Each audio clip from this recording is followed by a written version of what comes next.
Guys আজকে অনেক দিন পর ব্লগে বেরিয়েছি, ঠিক আছে, আলাদাই একটা রাইড হচ্ছে, কেন জানি না। পাম্পারটা ক্রস করলো সবে।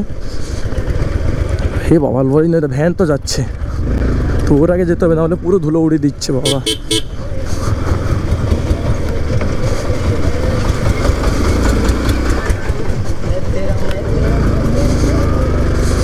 তো গাইস ওর আগে চলে এসেছি, নাহলে পুরো এই লং রোডটা দেখতে পাচ্ছ, এটাই পুরো ধুলো খেয়েছিলাম আমি।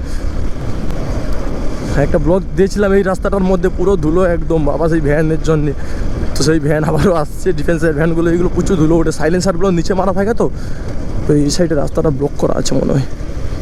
ও এই সাইডে রাস্তাটা ঘেরা হয়েছে, কাজ চলছে না, রাস্তার পিচ পড়ছে।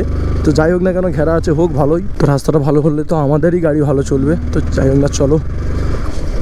मैं तेरा मैं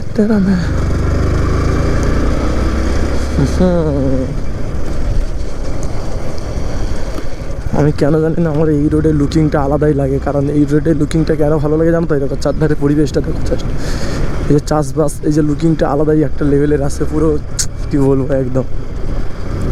তো যাই হোক না কেন, ভিডিওটা কেমন করেছে লাইক কমেন্ট শেয়ার করো অবশ্যই। আমার ইউটিউব চ্যানেলটাকে সবাই সাবস্ক্রাইব করে দাও, এটা তোমাদের কাছে বলবো এইটুকু। তো চলো।